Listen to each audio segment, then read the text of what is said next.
Okay, solving an equation means finding the values of any pronumeral. So in what we've been doing so far is just sort of setting ourselves up, but solving it means what does x or y or z actually equal to make that equation true.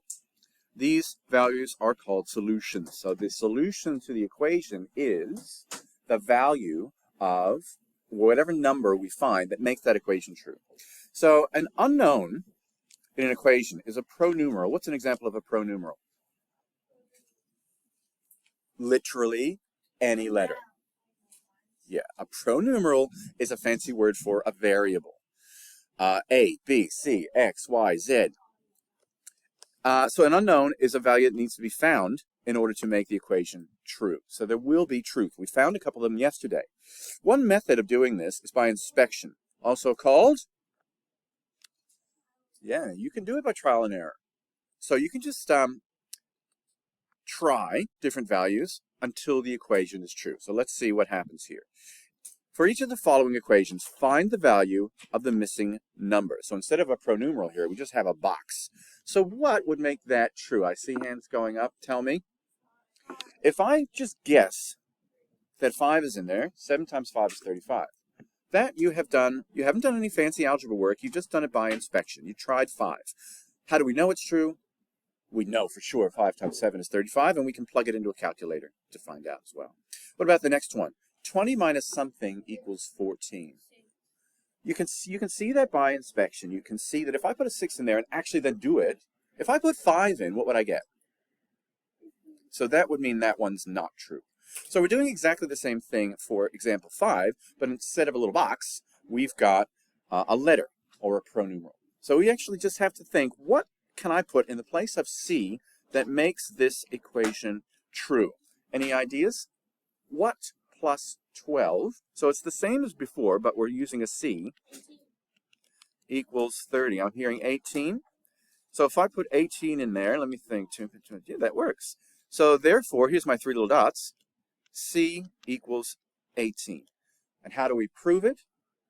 We actually substitute that in there. That's what I drew over here with the little box. I substituted 18. With me so far?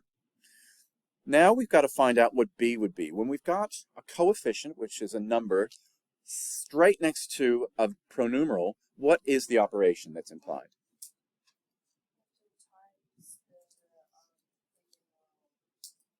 Ooh, yes. Yes. Yeah, the coefficient. So that means there are 5 B's. So 5 of what equals 20? To make that true, what does B have to be? Because 5 times 4 does equal 20. Therefore, to make it true, B needs to equal 4. Probably a better way to write that would be 5 brackets 4. Because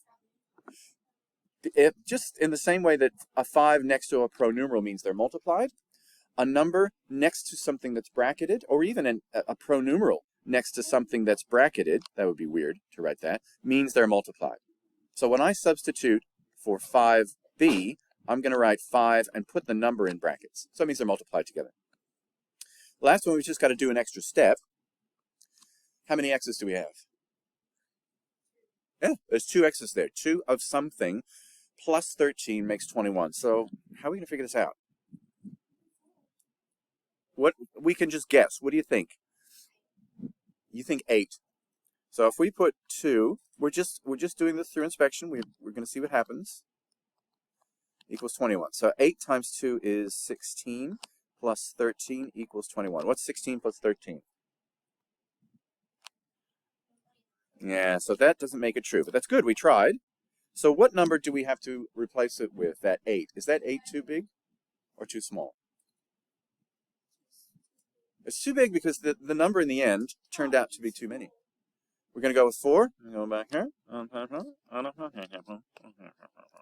I put true there when it wasn't true. Did you say 4? Okay. 4 times 2 is 8.